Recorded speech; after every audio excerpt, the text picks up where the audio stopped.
बंगालच्या उपसागरातील फेंगल या चक्रीवादळामुळे तामिळनाडू आणि आंध्र प्रदेशमध्ये मुसळधार पावसाला सुरुवात झालेली आहे आणि त्या ठिकाणी वारे 70 ते 80 किलोमीटर प्रति तास या वेगाने वाहत आहेत. त्याच्यामुळे यंत्रणा अलर्ट मोडवरती आलेली आहे.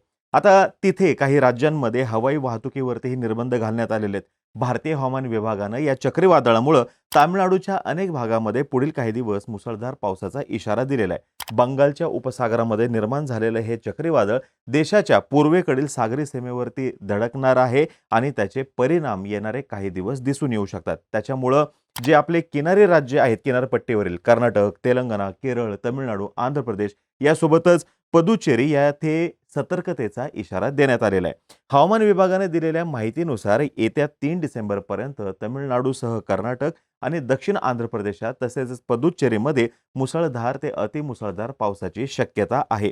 सुदैवानं या चक्रीवादळामुळे आत्तापर्यंत कोणतंही मोठं नुकसान झाल्याचं समोर आलेलं नाहीये. आज आपण माहिती घेऊयात या चक्रीवादळाची आणि या चक्रीवादळाचा महाराष्ट्रावरती काय परिणाम होईल हे सुद्धा समजून घेऊयात. नमस्कार, मी अरुणराज जाधव बोलभिडूवरती तुम्हा सर्वांचं अगदी मनापासून स्वागत करतो. यंदाच्या मान्सून नंतर बंगालच्या उपसागरामध्ये निर्माण झालेलं हे दुसरं चक्रीवादळ आहे. या चक्रीवादळाच्या पार्श्वभूमीवरती तिथल्या प्रशासनाकडून आवश्यक त्या सर्व सूचना देण्यात आलेल्या आहेत. सर्व ती खबरदारी घेतली जाते.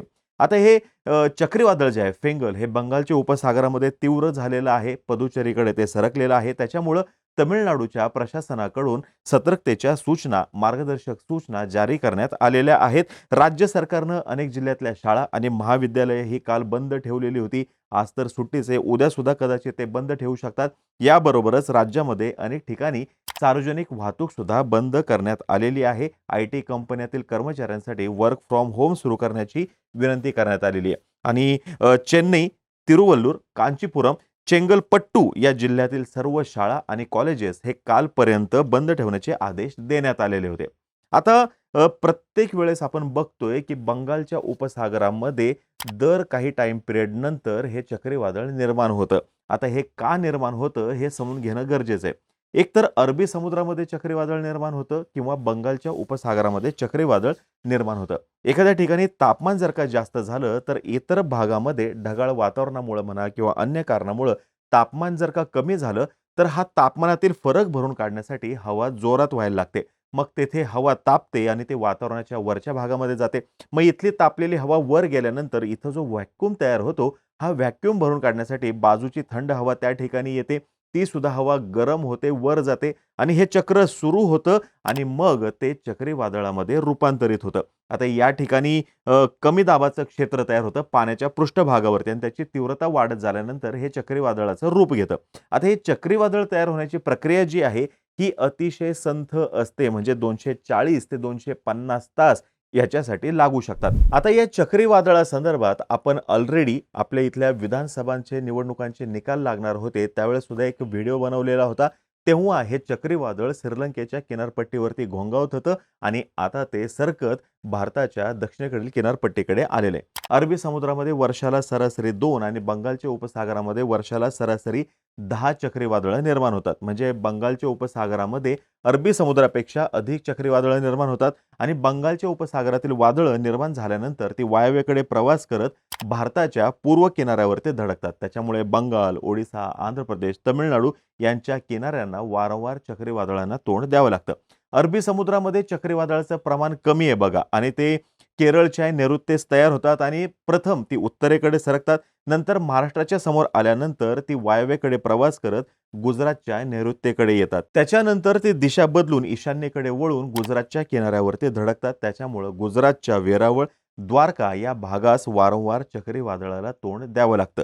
पश्चिम किनाऱ्यावरील मुंबई आणि इतर बंदरांना चक्रीवादळाचा तडाखा कमी बसतो आणि हे आजपर्यंत आपण बघितलेलं आहे. आता ही चक्रीवादळं जी आहेत यांची गतीनुसार श्रेणी ठरते. म्हणजे सिव्हिअर सायक्लोनिक स्टॉर्म तीव्र चक्रीवादळ जे आहे याच्यामध्ये 90 ते 124 किलोमीटर प्रति तास वेगाने वारे वाहतात.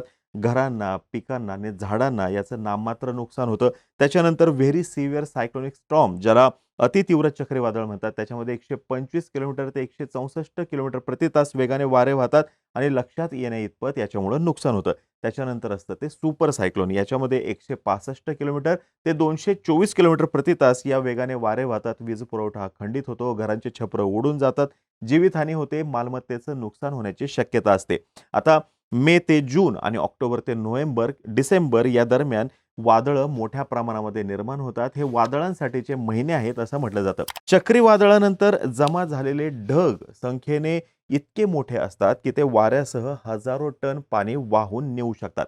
ही वादळं ज्या ठिकाणी धडकतात त्या भागामध्ये मोठ्या प्रमाणामध्ये वादळ निर्माण होतं आणि पाऊस पडतो. चक्रीवादळ पावसाचं मुख्य कारण म्हणजे जेव्हा गरम आणि थंड आणि कोरडी हवा एकत्र येते, तेव्हा दाबाचं क्षेत्र तयार होतं आणि त्याच्यामुळं हा मुसळधार पाऊस पडतो. वादळ वेगानं जमिनीवरती आदळतं, तेव्हा हे ढग जे आहेत ते असंतुलित होतात आणि हे ढग पाण्याच्या स्वरूपामध्ये बदलतात आणि मुसळधार पावसाचं रूप धारण करतात. त्याच्यामुळं ज्या वेळेस हे चक्रीवादळ किनारपट्टीवरती येऊन धडकतं, त्या वेळेस मुसळधार पाऊस पडल्याचं आपल्याला दिसून येतं. आता यावेळेस जे चक्रीवादळ आलेलं आहे त्याला फेंगल हे नाव दिलेलं आहे. ते सौदी अरेबिया या देशानं दिलेलं नाव आहे. आता अरबी भाषेतलं हे नाव आहे. WMOने ठरवून दिलेल्या नियमांप्रमाणे आता जे पॅनल आहे, ज्याच्यामध्ये भारताच्या आजूबाजूचे सगळे देश आहेत, हे सगळे देश प्रत्येकी काही नावं सुचवतात या वादळांसाठी आणि त्या भागामध्ये तयार होणाऱ्या वादळांना क्रमाने नाव दिलं जातं. म्हणजे अल्फाबेटिकली नाव दिलं जातं. जर का सपोज अफगाणिस्तान आहे, तर ए अफगाणिस्तान, बी बांगलादेश अशा पद्धतीने ABCD अशी देशांची नावं ठेवली जातात. त्या देशांची नावं जी चक्रीवादळाला दिलेली नावं आहेत, त्यांची लिस्ट जी आहे ती अल्फाबेटिकली वापरली जाते. यावेळेस सौदी अरेबियाने दिलेल्या नावाचा नंबर होता म्हणून फेंगल हे नाव दिलं जातंय. आता ही नावं देताना सुद्धा काही नियम पाळले जातात. म्हणजे कोणत्याही पद्धतीच्या भावना ज्या आहेत कुणाच्याही दुखावल्या जाऊ नयेत हे एक कटाक्षाने पाळलं जातं. नाव फार मोठं नसावं, साधं, सरळ, सोपं असावं असं सुद्धा या संदर्भात म्हटलं जातं. आता या चक्रीवादळाचा महाराष्ट्रावरती काय परिणाम होणार? तर बघा सध्या काही दिवसांपूर्वी इथे जोरदार थंडी पडलेली आपल्याला दिसून आलेली होती. पण आता आपल्याला आकाशामध्ये ढग दिसतायत आणि हे ढगाळ हवामान अजून काही दिवस राहण्याची शक्यता नाकारता येत नाही. त्याच्यामुळं दिवसाचं आणि रात्रीचं तापमान जे आहे ह्याच्यामध्ये वाढ होऊ शकते असं IMDचं म्हणणं आहे. चक्रीवादळामुळं वाऱ्यांची दिशा बदलल्यामुळं राज्यामध्ये थंडी कमी होत जाईल. जळगाव, धुळं आणि नाशिकच्या काही भागांमध्ये थंडी कमी होईल असा अंदाज आहे. दक्षिणेकडे मात्र तापमान वाढत राहील. पुणे आणि सातारा या भागामध्ये तापमान जे आहे हे 13 ते 15 डिग्रीच्या दरम्यान राहील असा अंदाज IMDने व्यक्त केलेला आहे. कोकण किनारपट्टीच्या भागामध्ये सुद्धा तापमान वाढण्याची शक्यता आहे आणि एकूणच राज्यामध्ये पुढील काही दिवस थंडी कमी होत जाण्याची शक्यता आहे. यासोबतच IMDनुसार सोमवारपासून कोकण, मध्य महाराष्ट्र आणि मराठवाड्याच्या दक्षिणेकडील जिल्ह्यामध्ये तुरळक ठिकाणी विजांसह हलका पाऊस पडण्याची शक्यता नाकारता येत नाही. विदर्भामध्ये देखील पाऊस पडण्याची शक्यता आहे. गडचिरोली जिल्हा घ्या, या ठिकाणी सुद्धा काही ठिकाणी पाऊस पडण्याची शक्यता आहे. भंडारा, गोंदिया, चंद्रपूर, यवतमाळ इथे सुद्धा पावसाची शक्यता आहे. यासोबतच नांदेड, लातूर आणि सोलापूरसह काही जिल्ह्यांमध्ये कमी उंचावरचे ढग पाहायला मिळतील आणि त्या ठिकाणी या वादळाचा परिणाम जाणवू शकतो.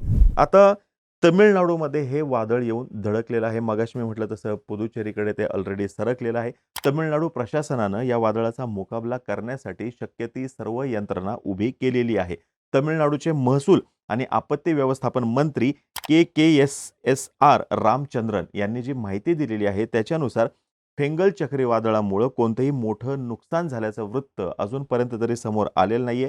सध्या राज्यातील विविध भागात मुसळधार पाऊस पडतोय. त्याच्यामुळे चेन्नईसह काही भागामध्ये पाणी तुंबलेलं आहे आणि त्याचा निचरा करण्यासाठी युद्ध पातळीवरती प्रयत्न सुरू आहेत आणि त्याच्यामुळे चेन्नई विमानतळावरच्या उड्डाणांवरती परिणाम झालेला आहे. अतिवृष्टीमुळे 2 धावपट्ट्या आणि 1 टॅक्सीवे याच्यावरती पाणी साचलेलं आहे. अनेक उड्डाणं रद्द करण्यात आलेली आहेत. म्हणजे हा व्हिडिओ करेपर्यंत 55 ते 60 दरम्यान उड्डाणं रद्द करण्यात आलेली होती. काही उड्डाणं वळवण्यात सुद्धा आलेली होती आणि याच्यामध्ये देशांतर्गत आणि आंतरराष्ट्रीय उड्डाणांचा समावेश आहे. आता मी सुरुवातीला जसं म्हटलं, या चक्रीवादळामुळं वाऱ्याचा वेग जो आहे तो 80 किलोमीटर प्रति तासच्या आसपास दिसतोय. म्हणजे काय, वाऱ्याचा वेग हा फारच कमी आहे. हे चक्रीवादळ फार कमी वेगाने पुढं सरकतंय. आता या वाऱ्यांचा वेग कमी असल्यामुळे होतंय काय, तर मुसळधार पाऊस जो आहे तो पडताना दिसून येतोय. पुढचे 2-3 दिवस ही परिस्थिती राहू शकते असं IMDचं म्हणणं आहे. आता वीज पुरवठा सुद्धा या भागामध्ये खंडित झालेला दिसून येतोय. तरी सुद्धा तेथील प्रशासनानं संवेदनशील भागामध्ये 18 आपत्ती निवारण पथकं तैनात केलेली आहेत. मुख्यमंत्री एम.के. स्टॅलिन आणि त्यांचे उपमुख्यमंत्री उदयनिधी स्टॅलिन यांनी या एकूणच वादळासंदर्भात, आपत्तीसंदर्भात कृती आराखडा तयार केलेला आहे. पूरग्रस्त भागाची पाहणी सुरू आहे. आता हे वादळ जोपर्यंत आहे त्याच्यामुळे एकूण जनजीवन विस्कळीत झालेलं असल्यामुळं अम्मा कॅन्टीनमध्ये तमिळनाडूमध्ये मोफत जेवण देण्यात येणार आहे असं सुद्धा सांगितलेलं आहे. जिथं पाणी साचलेलं आहे तिथं पाणी पंपाद्वारे बाहेर काढलं जातं आणि भुयारी मार्गामध्ये साठलेलं पाणी सुद्धा बाहेर काढण्याचे प्रयत्न चालू असल्याचं तमिळनाडूच्या आपत्ती व्यवस्थापन विभागाने सांगितलेलं आहे. आता हे वादळांची संख्या जर का आपण बघितली गेल्या काही वर्षांमध्ये मोठ्या प्रमाणामध्ये वाढलेली आहे. म्हणजे ॲव्हरेज जो आहे वादळ निर्माण होण्याचा तो वाढत चाललेला आहे आणि याच्या मागचं प्रमुख कारण जे आहे ते म्हणजे हवामान बदल आणि एकूणच निसर्गामध्ये माणसाने केलेला हस्तक्षेप. येणाऱ्या काळामध्ये ही संख्या अजून वाढत जाईल आणि त्याच्यावरचा उपाय हाच असणार आहे की निसर्गासोबत जास्तीत जास्त जुळवून घेणं आणि निसर्गामध्ये हस्तक्षेप न करणं. आता ही माहिती जर का तुम्हाला आवडली असेल, खाली कमेंट बॉक्समध्ये नक्की सांगा. तोपर्यंत आम्हा सर्वांची व्हिडिओ जास्तीत जास्त लोकांपर्यंत पोहोचवा आणि चॅनलला सबस्क्राईब करायला तेवढं विसरू नका. धन्यवाद.